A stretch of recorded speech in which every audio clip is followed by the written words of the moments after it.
So sometimes we do big, rough sex because it's more sensational, right? And so we might mistake that sensationalism for actually deep pleasure. And that's what gets confused in addiction and drama, is where these heightened, excitable sensations is not true intimacy. It's not at all.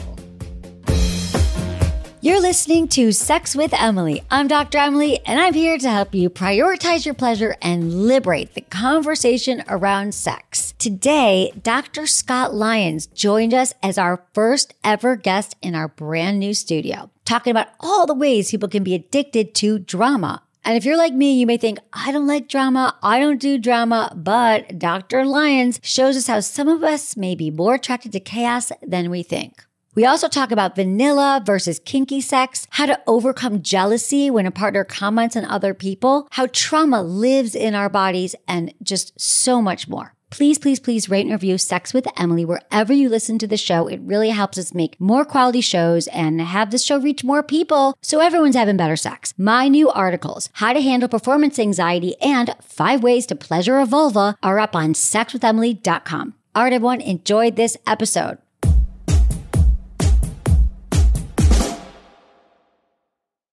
By now, you've probably heard my Magic Wand story. It's a brand that's been part of my personal journey for more than 20 years.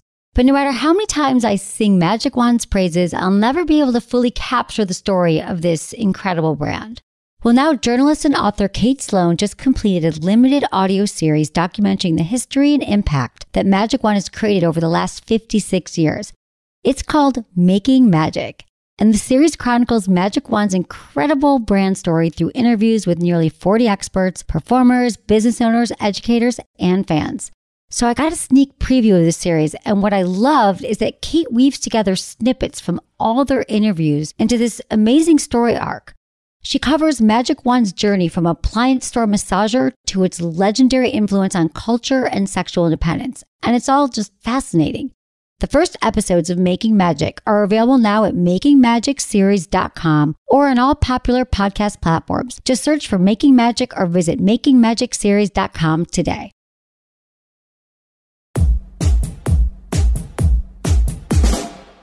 Dr. Scott Lyons, welcome to the show. Dr. Emily, I'm so happy to be on the show. We've been trying to do this for a while. I'm very excited to talk to you. Super excited. Can I tell you how fun my week was? Yeah. So people would constantly be asking, what are you doing this week? And I would just answer, I'm having sex with Emily. And it was my favorite thing to see their response on their faces. And they're like, what do you mean? I was like, yeah, I came here to have sex with Emily. Or not to have sex with Emily, to do sex with Emily. And they're like, and it was like, they're like, I'm really confused. And I was like, it's okay. So thank you for having the title so that I could make so many people's day. It's confusing to people. Super Probably, confusing. Yeah. Well, for me to say it. Well, right, because you also don't have sex with women. Women. Right? Yeah. It's been a while, like 40 years. Oh my God, that's so funny. Well, I'm glad you're here. So welcome to Los Angeles and welcome to the first guest in our new studio. It's beautiful. I'm super excited. And you have so many great books and toys. And we have your book here. And we have my book here. Your new book, Addicted to Drama, Healing Dependency on Crisis and Chaos in Yourself and Others. Mm-hmm. Congratulations on your book. Thank you so much. And I'm going to call myself out here because I was like, oh, I'll read it, but I'm not really, I stay clear of drama. I don't like people in my life who are dramatic. Yeah. I'm not dramatic. And then like you call me out first few pages, it's like, oh shit, I might be. And I know that addicted to drama, meaning like internally or the way I live my life. So can you just talk about the whole concept behind the book and being addicted to drama? Yeah. How does that come about? It's a gentle call out book. Okay. Yeah.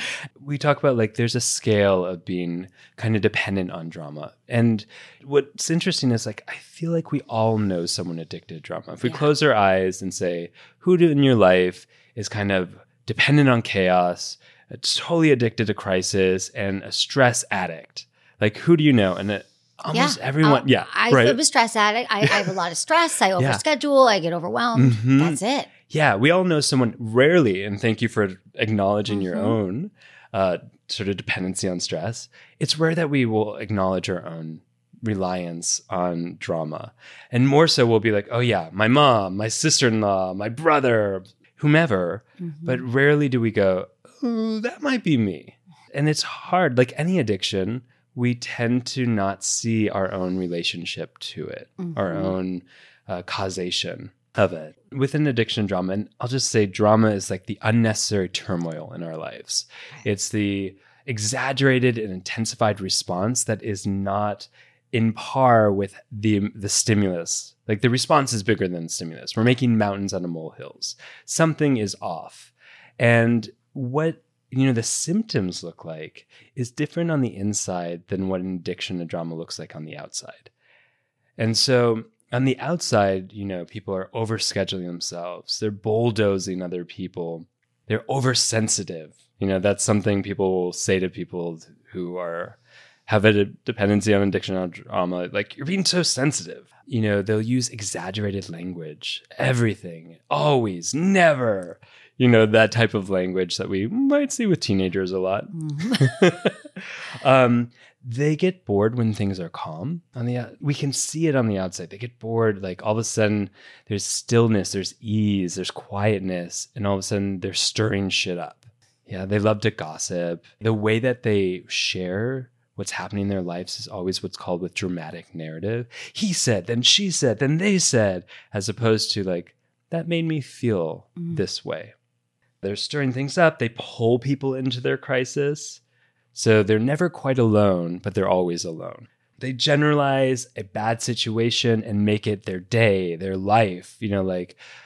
Someone cut me off while driving here, and I could be like, ugh, such a shitty day today. Or like, my week's just awful, because I'm taking that little experience and spilling it over my perception of my entire day or week or life. I feel like on the outside, they have terrible relationships, right? It's like a roller coaster in the relationships. It's like fast beginnings, intense endings. There's a lot of jealousy. There's constant fights. We know those people. Yes, we do. It's so relatable. What's crazy is on the inside, it's totally different. And I can say it from being on the inside of it. I straddle the fence of being a psychologist and working with people who have an addiction drama and having had it myself. And from the inside, it's like the whole world feels like it's against you. All you can see is cues of danger in the world. You're so prone to say like, the world's not a safe place. And here are all the reasons why that validate my perception of it. No one ever has my back. Everyone's out to get me. There's always something. So many of us know that person who says, it's always something. Why can't it just be more easy? When we don't realize it can't be more easy because we can't allow it to be more easy. It doesn't actually feel safe for it to be easy and quiet and still. If it does ever get calm or it's easy or we're just sitting around, that actually doesn't feel okay. Yeah. There's actually what's called a revving reflex or an activation reflex. We can use either word. And it simply means like we're getting calmer, more still. And all of a sudden there's an alarm that goes off that says, hey, if you're too calm or you're too still, you're going to miss the next potential threat or trauma or danger. And so we have to get something. We have to start creating stories, or we have to involve ourselves in some type of crisis to rev ourselves back up to be aware, vigilant, or more hyper-vigilant to our conditions so that we can stay, quote unquote, safe. So it's like the fight or flight response. Yeah, exactly. Gets oil or fuel poured onto it so that we can, quote unquote, be aware of our surroundings and stay safe enough. So it's a total misunderstanding of what safety is. What do we do about that? Because I feel like this is how our environment is. Our ancestors were searching for like saber-toothed tigers. And then we had to always be scanning the environment for what's wrong, the negativity bias. Well, there are the people that are dramatic. And we actually, those people are fun. Like you might want to be sitting next to them at a dinner party, right? For sure. They're a really good time. So entertaining. The other one's like, this happened, that happened. They're very like energetic. And that's one way it manifests. But then there's the people who always have, like you're saying, the internal experience of what is wrong in the environment. How do I keep myself safe? So I just think, well, that's the human condition. Part of what we can do is recognize, well, what does drama do for us? Like from an evolutionary biological perspective, what is it actually doing for us? It does three things. It gives us more energy. It takes us out of a numbness or depressive experience and passes that threshold so that we can feel alive in the world. And it is a natural pain reliever. Stress is one of our most potent natural pain relievers. It's an anesthetic. It literally blocks the pain receptors so that we can be more quote unquote pain-free. And that pain doesn't have to be like someone punching us in the face. It can be the pervasive pain from the trauma we're storing in our body. So that's why we get addicted to stress, for example, or anxiety or worry, because then we're numbing, for example, our actual emotions that want to come up. Yeah, we chase the drama to avoid our trauma. Let's break down the trauma that we're always talking about. Trauma is such a buzzword these days, which is why I love that you're here to kind of just break it down. Because I think like people associate it with like the big T trauma. Yeah. Someone died or someone had cancer or something really bad happened. I got fired from a job or in a really like public way. Yeah. But trauma, what is it? And then how does it live in our bodies? And why are we using it as a coping tool for the rest of our lives? How do we not do that? So trauma is not about the event. Okay. And this is where it gets confusing because often in like Diagnostic Statistical Manual, the DSM, it's like, here are the certain events that equate to a trauma. And that's bullshit. Yeah. Because trauma is not about the event. It's in our body. It's, do we have the capacity to metabolize the experience? And if not, we're flooded. And that's what happens in a trauma is the flooding of our nervous system and the inability to break it down. And so it just layers and stays there as basically unprocessed energy. It's like if you've ever had an impulse, like the ball's coming at you, like if you're playing baseball and a ball's coming straight at you, and you have an impulse, right? It's like to catch it or to move out of the way. And what happens in trauma is that impulse gets locked in and frozen. So all that energy, that desire to adapt was too overwhelmed by the flooding. And so not only are we flooded and frozen, but we have this energy, the fight or flight energy, the adaptive energy to respond, that's also frozen. So we have a freeze and we have an immense amount of energy that's moving in our body. Okay. That's both stuck. That both of them are just stuck. The frozenness is stuck and the energy and the impulse never got to be mobilized. So when I think about that, I think about everyone has childhood trauma, right? Sure. That's another thing. Yep. So an example might be if you grow up in a home that's really chaotic, right? There was instability. Maybe your parents were divorced. Things happened. And so maybe you wanted to cry. Maybe your parents said, don't stop crying or don't feel that. And then in that moment, your response, instead of like crying and having a parent, like the nice thing would be like, Mommy and Daddy were yelling, sorry, come here, let me hold you and nurture you and feel your feelings. But for most of us, I'd like to say our parents probably didn't do that. We were alone in our rooms. Yeah. We didn't feel safe. It stayed in our body, that sadness or that fear that we weren't safe because Mommy and Dad are yelling or whatever it is. And so that has a physiological response that now it comes up 50 years, 40 years later, whatever, in our lifetime, because that energy still sits there. Yeah, it's not going anywhere. Right. But it affects our entire system. And it affects the way we think. It affects the way we behave. And it's like, if the time, space, support, and permission are there to process an experience, we're usually good to go. But often one or more of those things are missing. And when it's missing, we don't get to process it and it just stays there. It gets stuck in our body. And we call that trauma. Okay. Would you say that's true that most people probably didn't have a caregiver that was able to show them how to walk the steps through feeling a traumatic emotion? Yeah, we know that only 50 to 60% of people had some type of secure attachment, which meant they had caregivers that had the resources and support to actually attend to them in a way that allowed for a safety with connection and bonding and intimacy. Yeah. So that's why we all love attachment theory now, right? Because it's like most of it, whenever you find someone who's securely attached, I'm always like, we should like just study them under a microscope because it's so rare. Well, yeah. And what's funky is like, even though I might have a secure attachment as a kid and I get together in a relationship with someone addicted to drama, that security can fade and I can become insecure. I can take what's called an insecure stance and I can start to even take their kind of instability on in my own body, in my own self. Oh, so just because we had a secure stance or a secure attachment when we were younger, all it means is it's easier to get back there if we get lost as an adult. How does this trauma show up in how we show up in relationships and who we pick? Yeah. So we know that we're looking for any adaptive survival strategy to not be in the depth of pain of the trauma. We couldn't process it then. Our brains think we can't process it now. And so we have all these adaptive strategies, which might be like I drink or I go have a lot of sex, and I don't, any way that we can become dependent on to help us sort of stay away from being in contact with the underlying pain.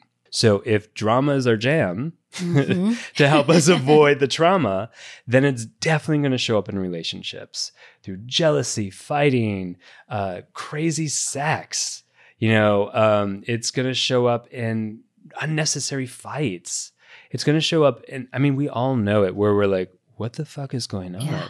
Wait, how did we get from here to here in 0 to 60? Like, when that's happening, when we're asking that question in a relationship, there's a bit of propensity of drama when we're not able to track the logic of an experience, like a reaction or an emotion.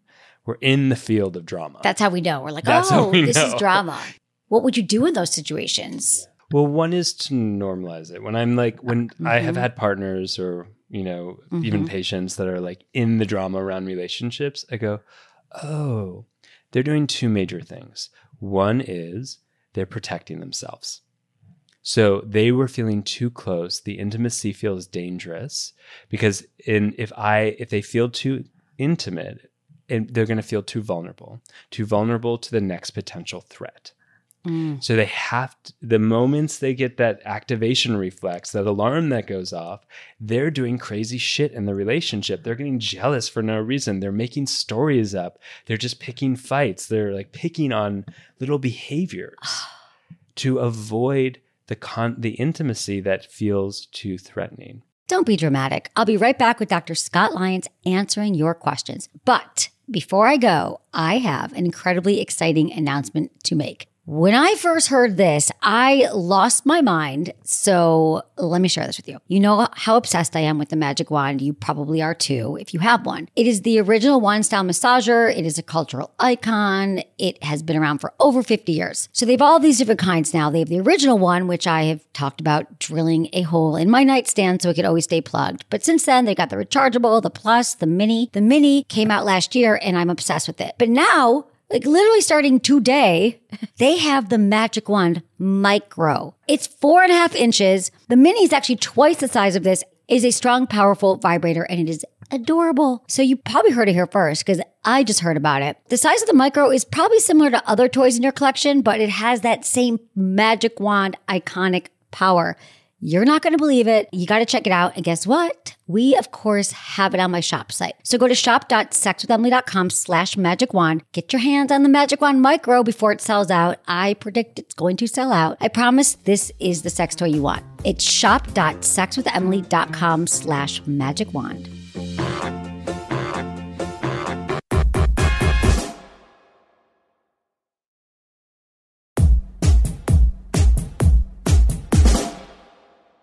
I would like to get in some questions. So this is from Layla. She's 21 in Illinois. Hey, Dr. Emily, why do I feel so horrible when he says that Florence Pugh is fucking sexy while watching Don't Worry, Darling? Like, I know she is. Is it disrespectful or unkind to say it? I feel so sad when he said it, but I didn't say anything because I don't want to give it power. But it just makes me feel so bad. It just makes me want to get a nose job, stop eating, and totally redefine my wardrobe. It makes me want to change everything about myself and then leave him so he can see how great I am and how he should have been calling me sexy instead of her and that he lost his chance. I know this is a toxic way to think, but we are in college and not technically boyfriend and girlfriend, but we are exclusive and together. Typical Gen Z shit. I just don't know what to do, and you have a very grounding way of giving advice. I know I'm pretty, and we have good sex, but this throws me for such a self-esteem loop. So, Layla, thank you for your question. And I just love how articulate she's like, I know that my reaction to my boyfriend saying that Florence Pugh is sexy, is sending me into a tailspin. Yeah. I know I'm hot, but now I've all of a sudden she probably felt unsafe. Yep. She was like, we're great. I'm hot. But now all of a sudden that thing that he said triggered her. Yep. So Layla, thank you for your question. And I know we don't know Layla, but she was sitting in your office, for example. I think we all know Layla. We all know Layla. Because we all been Layla. I've been Layla. When I caught my boyfriend watching porn at 25, I thought we were having the best sex of our lives. And then I thought, I don't have blonde hair and I don't have large breasts. Yep. So clearly he's 5 seconds from leaving me and our sex isn't what it once was. And I took our whole relationship down in that moment. Ooh, we went in the drama spiral. I went in drama spiral. And Layla wants to get out of her spiral. She's actually has the awareness to like write in and be like, I know this is unhealthy. What do I do? Yeah.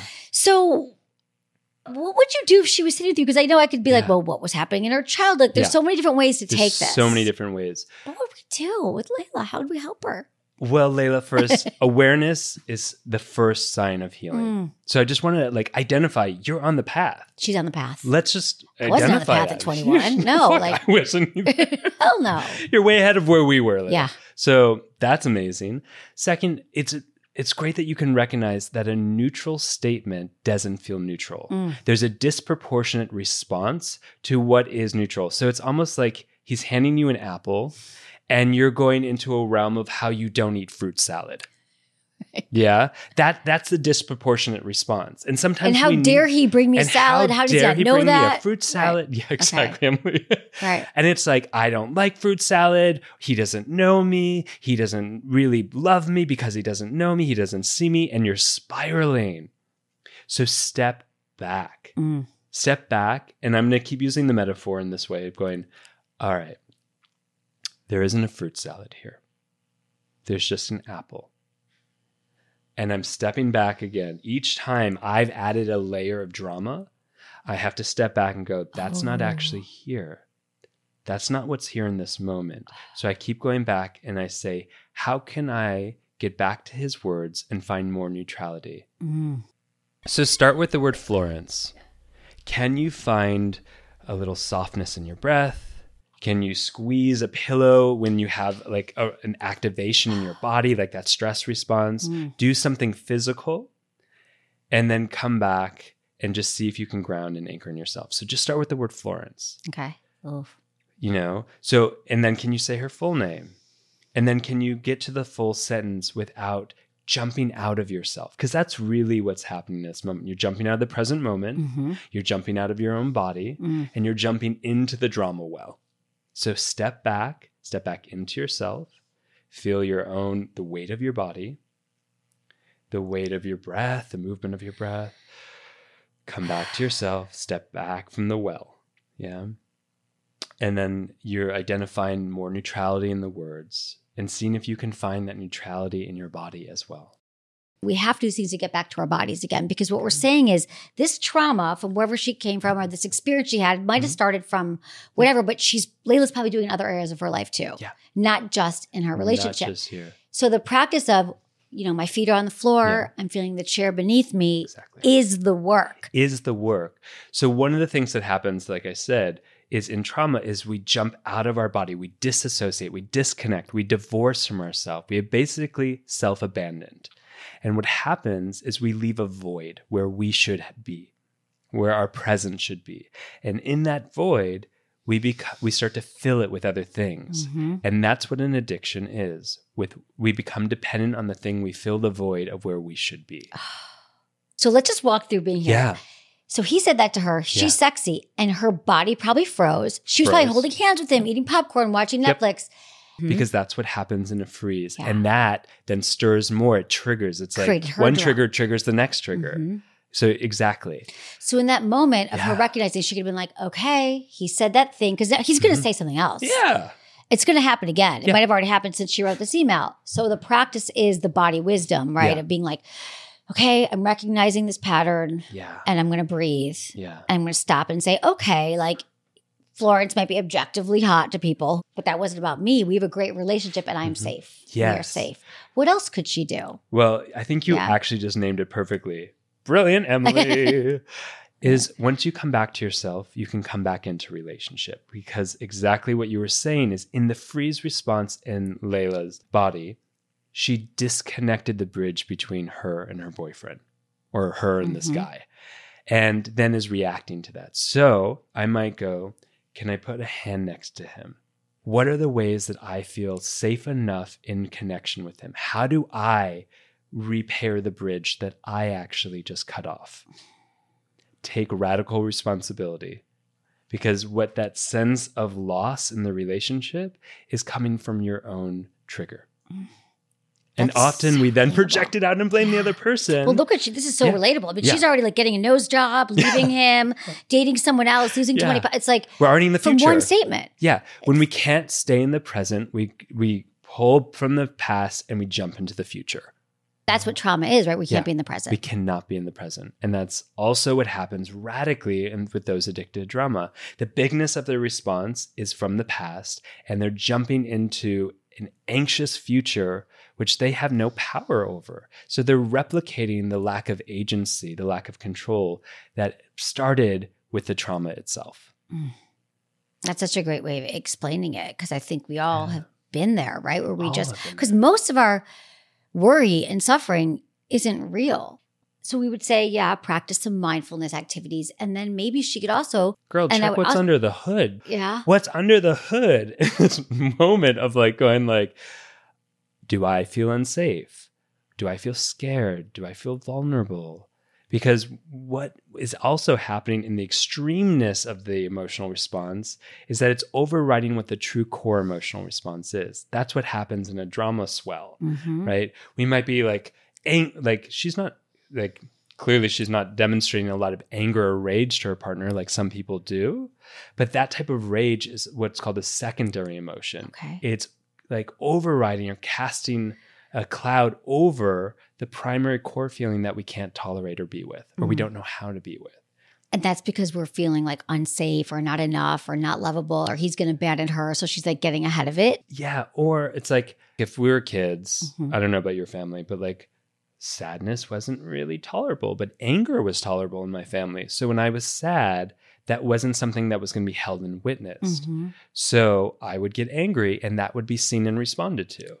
When I'm getting angry in that moment, I never actually making contact with the underlying emotion. I'm never truly being present with myself or letting people see what's actually underneath the hood. And I just keep spiraling.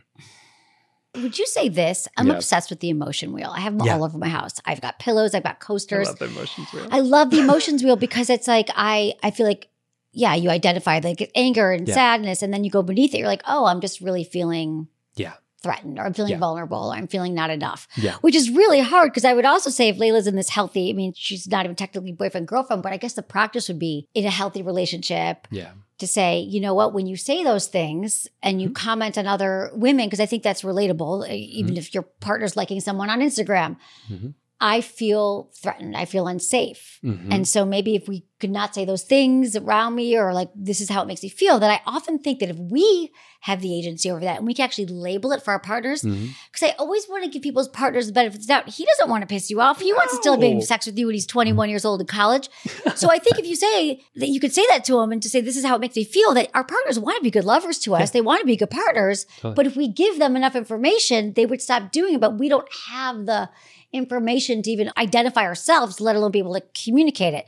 So we always talk about great communication in relationships, but that's why I love the work you do.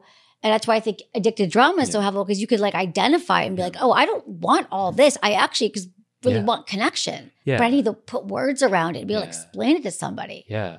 And then we can recognize, okay, what are the unmet needs that have been present in my life? What's like the most common ones? Oh, I don't feel seen. Oh, is that present in this moment?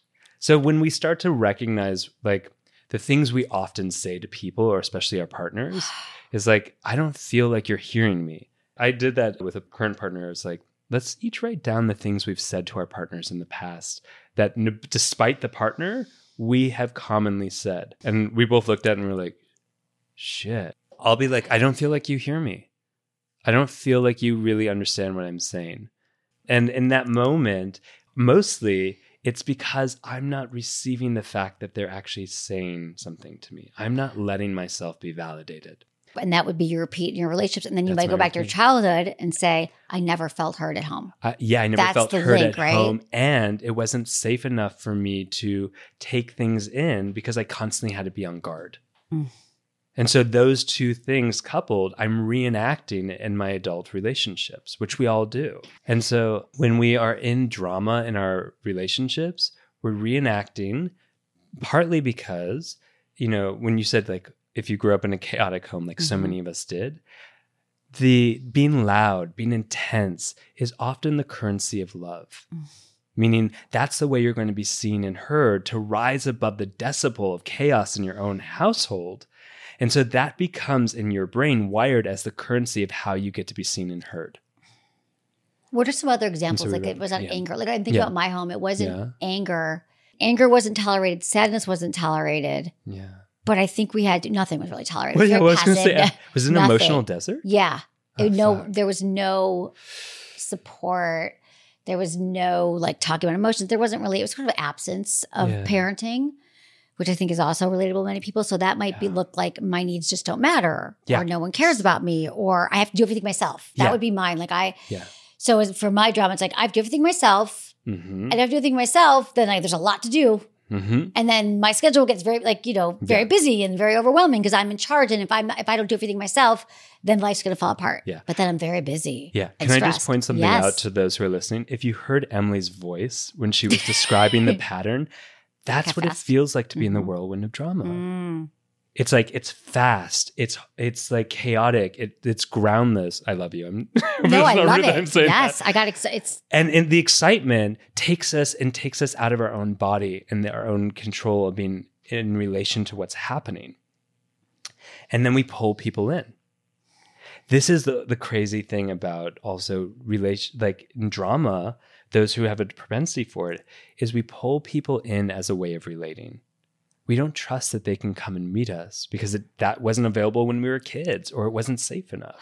So if I pull you into the ecosystem of chaos and crisis, I feel less alone, which is so prevalent at the base of an addiction and drama, is that we feel isolated and alone from ourselves and other people. We truly need and crave connection. Like, right, all the studies are like, this is what we need. There's an epidemic of loneliness, but that's like a crisis, right? Because we actually need that to be healthy humans, but we push people away, but we want it. Yeah. It's so confusing. It's the bind of drama. It's that I want to be in relationship with you, Emily, but I also feel it's too scary. It's too vulnerable. It doesn't actually feel safe to be in deep, vulnerable connection.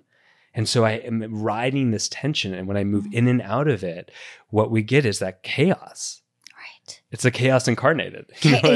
Exactly. Yeah. Chaos is so interesting too. And that came up for me in my therapy, is that there's just a lot happening. And how do I manage all? And she was like, well, Emily, you have to just say hello to the chaos, make friends with your chaos, make peace with your chaos. And it was just kind of annoying, to be honest. Totally.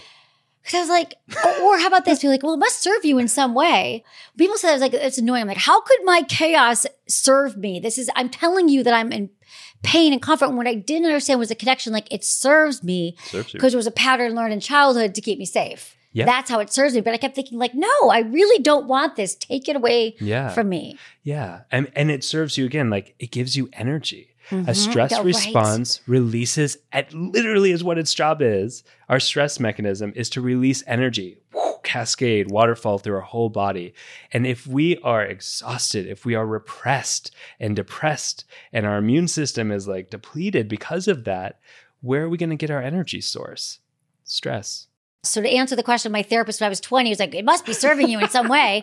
Now I'm getting that it was giving me energy. It was numbing me. It was giving you sensation to rise out of the numbing. Okay. But it also does numb, right? It pushes, it represses the underlying stuff down. Right. Because you're too busy in the chaos. It's distracting.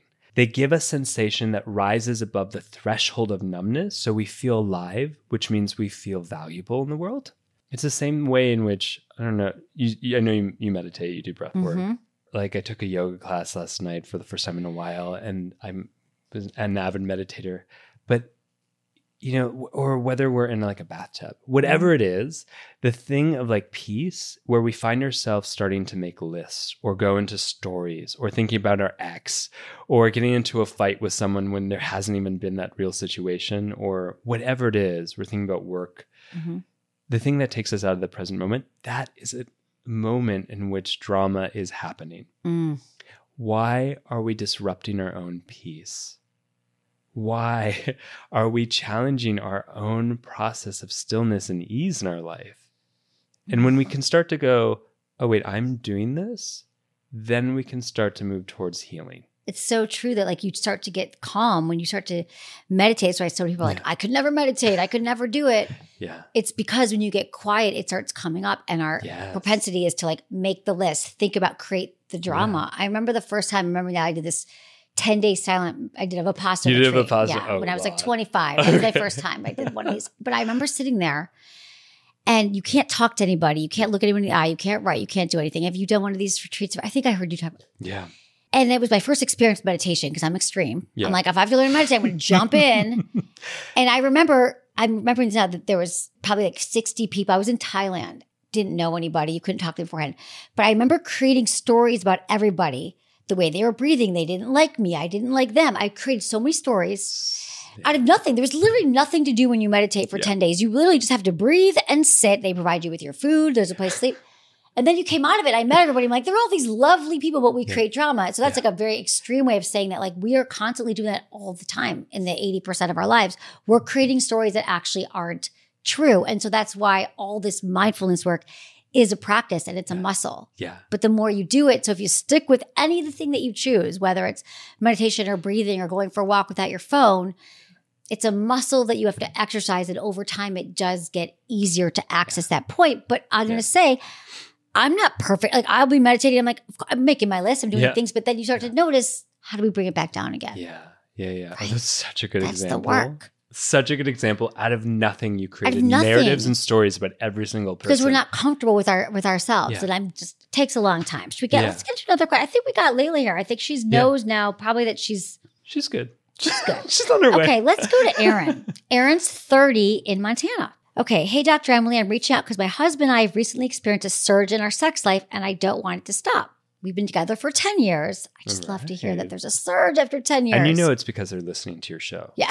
And reading your book. Just to be clear. Just to give props where it's due. I love it. Married for 5 years and we have 2 kids. Our relationship has been through a lot, including family drama, moving, past trauma on both sides that affects our intimacy. Mm-hmm. Despite this, we love each other deeply, believe we are soulmates. Our sex life is currently vanilla with a little bit of spice, but I want to explore further and try freakier things with my husband. I want to show him how much I love and trust him and feel safe with him. However, past trauma sneaks in during sex, making me feel scared and triggering me. I hate having my head pulled or pushed and dirty talk and having my chin pulled or look at him while he's standing. These are all triggers. I freak out immediately and almost stop what I'm doing altogether, but I want to push past these mental and physical barriers. I want to be spicier with someone I love and trust, and I don't want to be scared when he pushes my head down or stumble and stutter when I try to talk dirty to him. Can you help me? So she's saying like, I want to do all the things, but everything he's doing is triggering me and I'm having these trauma responses. And I know that you said this is something that resonated with me when we're trying to find addiction to drama, that we seek intense activities to be in relation to our body. Sometimes people sexually do that. Yes. And that's why we seek these things, but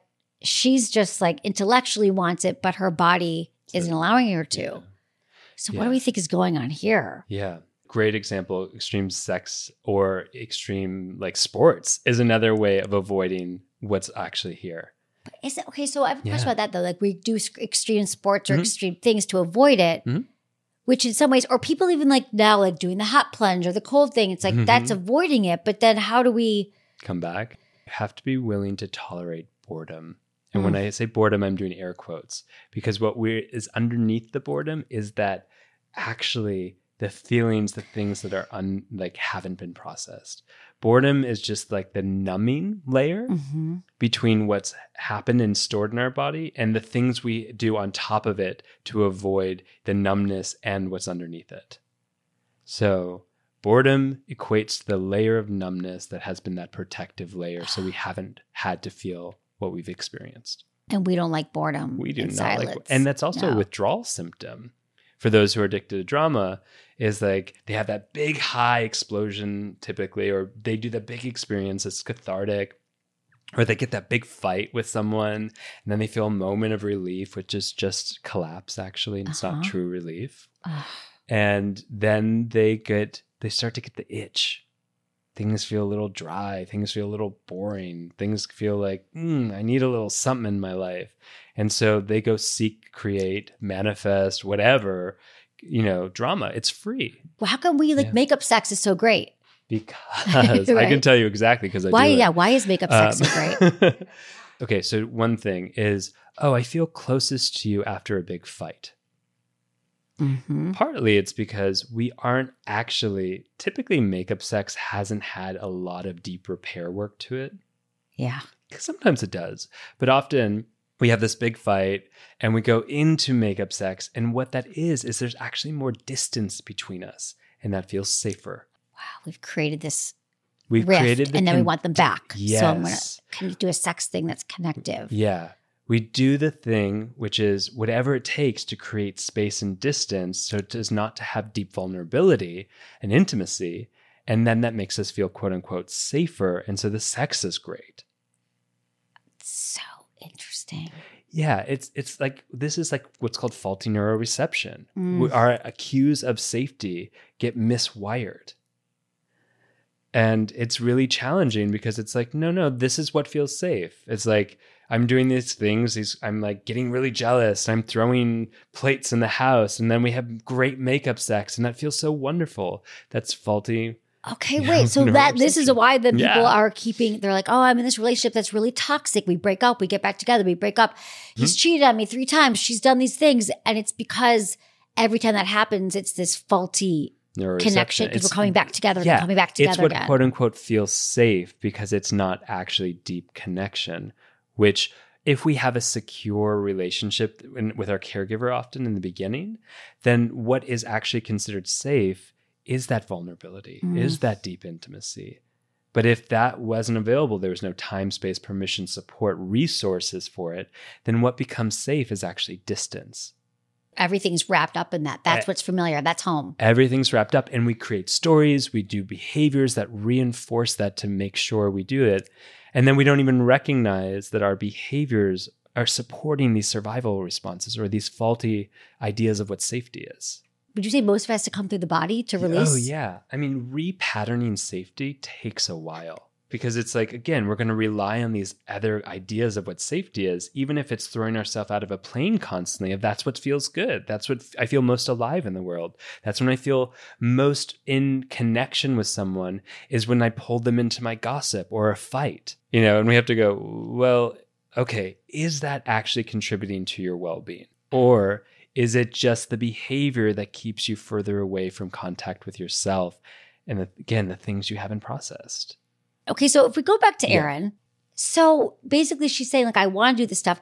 And he probably wants to too. And he's like, I'm down. Let me spank you. Let me pull your hair. And she's like, I'm not there yet. She's telling herself that she wants to try freakier things. But now I'm also thinking maybe that's not what she needs right now. I think what she actually needs is more connection, intimacy, and feeling. I think she's trying to jump to something that's actually what she's craving. She's thinking, I'm going to put on a kinky hat. And that's going to be the thing that's going to make her sex life spicy. But it's really not. She needs some more connection, healing, and safety with him. You're so good at Deep this, kisses. Emily. Fuck, you're so good at this. I'm like, oh yeah. I'm listening. I was like, oh, No, tell me more, Emily. So the sex life is good. Yeah. I'm scared it might not last. Whoa. And then what do I think I need to make sure it lasts? As opposed to, this is really significant for us. This is huge for us to feel bonded and connected in this way after 10 years. Yeah. And how can we mutually, in connection, say, how do we stay in this? What is this like to be in connection?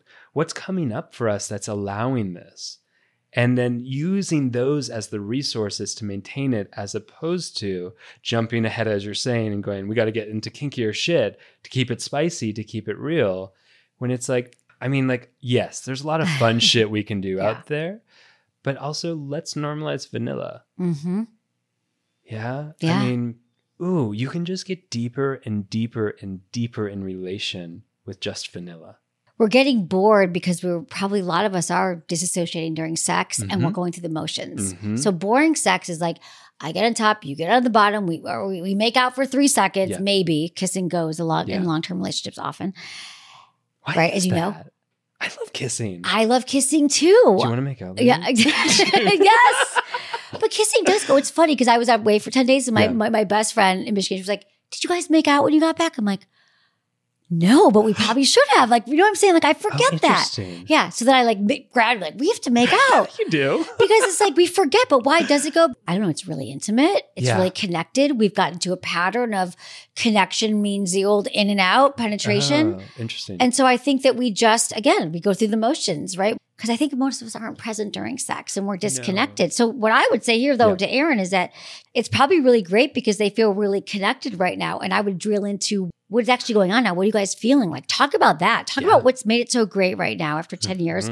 There's a surge. She said surge. What is that surge about? What's underneath it? There's so much to unpack with that. You don't need to bring in more stuff right now. No. You don't need to be better at receiving dirty talk. You don't need to be better at any of that. Lean into what's working and then amplify that. So well said. And then let us know what that is. Can we talk about disassociation for a minute? Because I often throw that around like we disassociate during text, meaning we're not in the moment. I think a lot of us can relate to the laundry list of things we have to do. How am I looking in the moment? Am I doing the right thing? And the second you're in any of those thoughts, you've left your body or we're fantasizing about something else.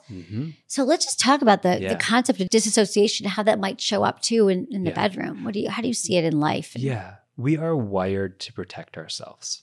So let's start there. We're evolutionarily wired to protect ourselves, which means we'll disconnect from our own sensations and feelings in our body as a way of preserving our survival.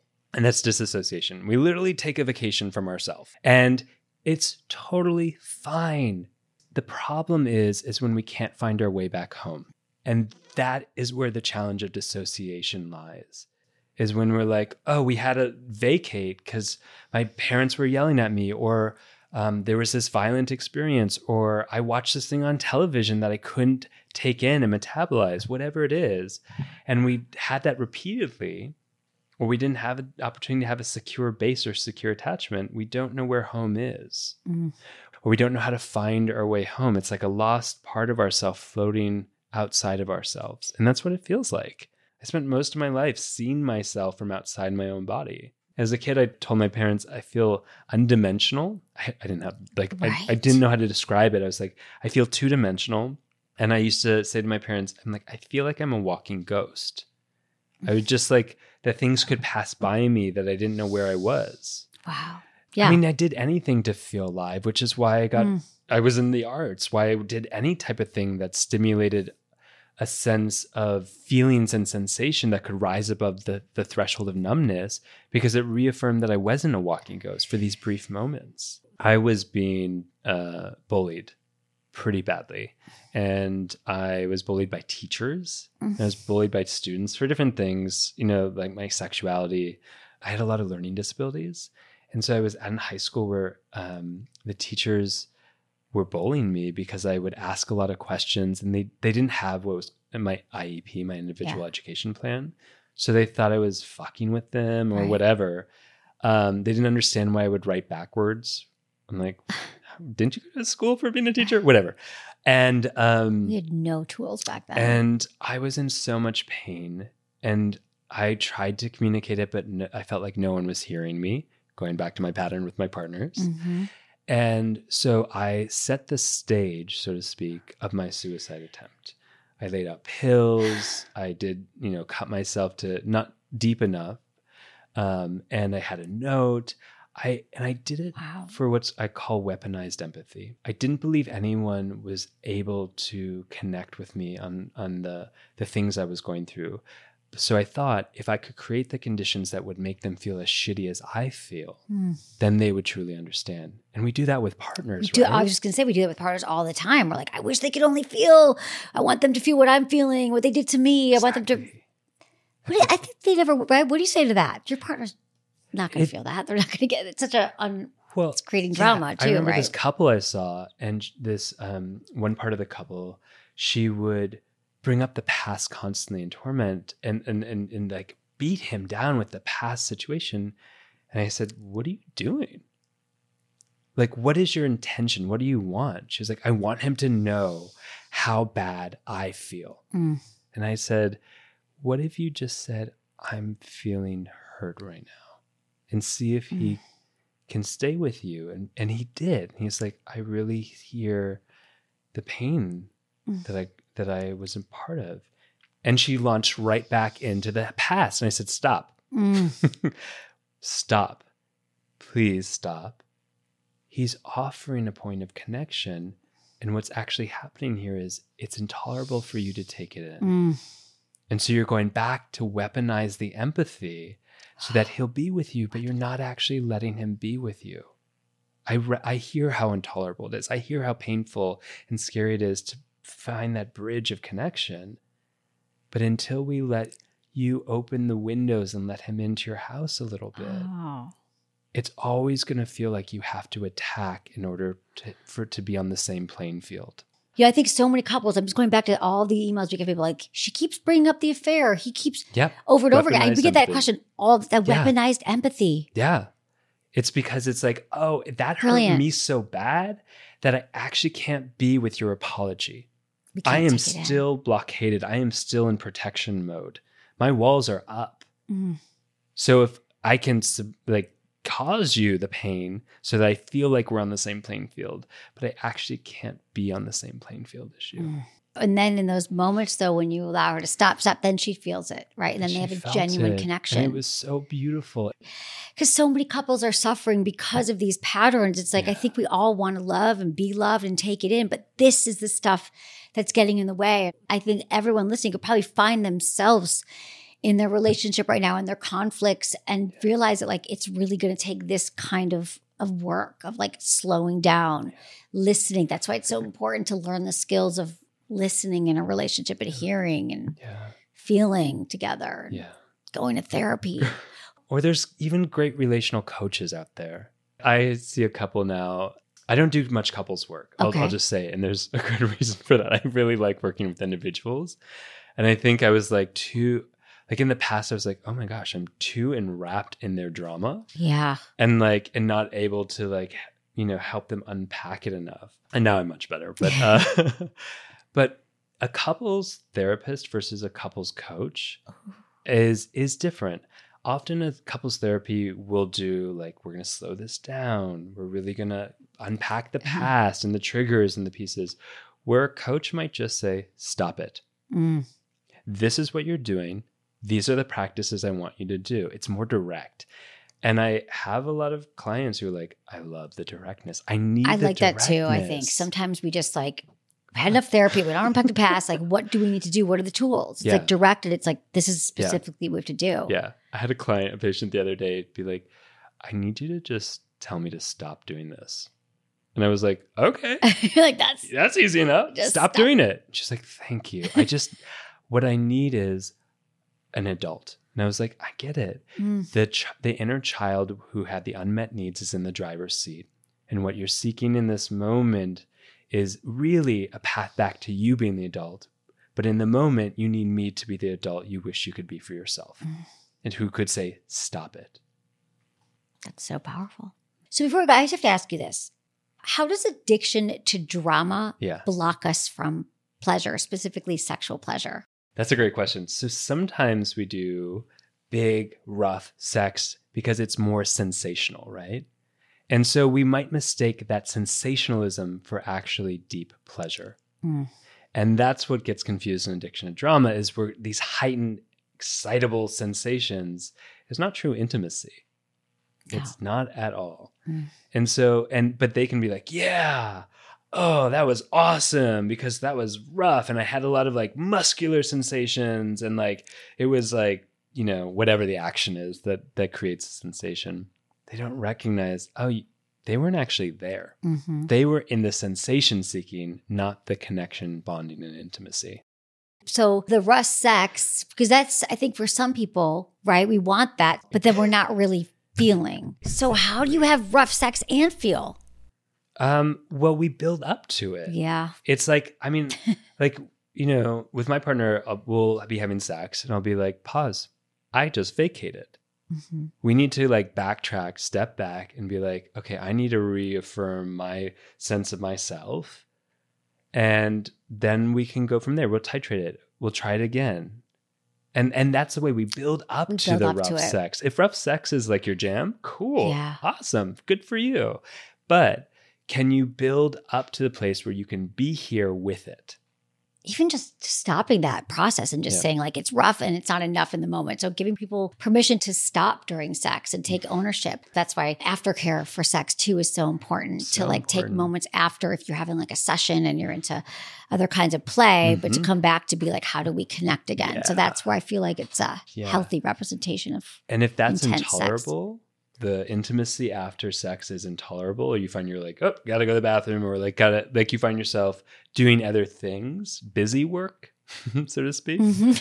That's a real clear sign that you overrided your sense of connection and bonding with your partner or partners, or yourself, even if you're masturbating, and went to the sensationalism and actually haven't found your way back home. To yourself, to your partner, partners, etc.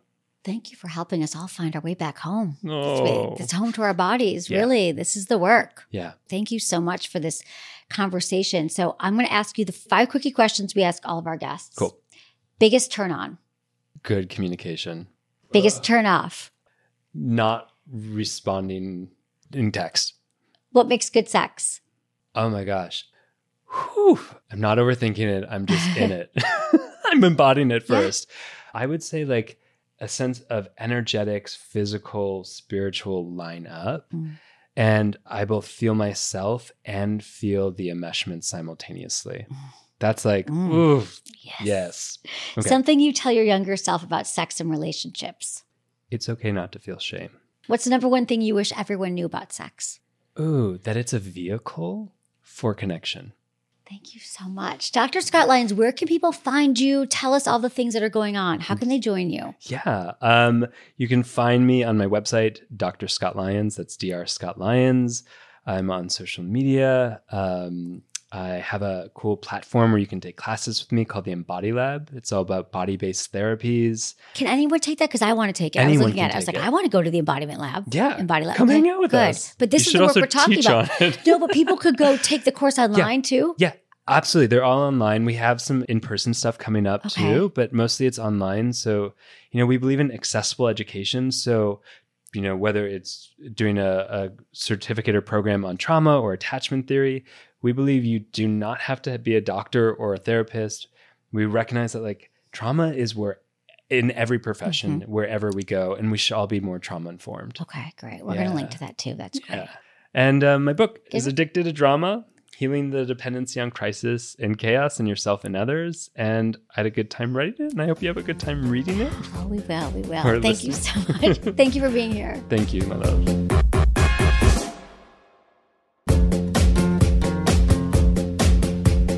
That's it for today's episode. See you on Tuesday. Thanks for listening to Sex with Emily. Be sure to like, subscribe, and give us a review wherever you listen to the podcast, and share this with a friend or partner. You can find me on YouTube, Instagram, Facebook, and Twitter at Sex with Emily. Oh, I've been told I give really good email. So sign up at sexwithemily.com. And while you're there, check out my free guides and articles for more ways to prioritize your pleasure. If you'd like to ask me about your sex life, dating, or relationships, call my hotline, 559-TALK-SEX.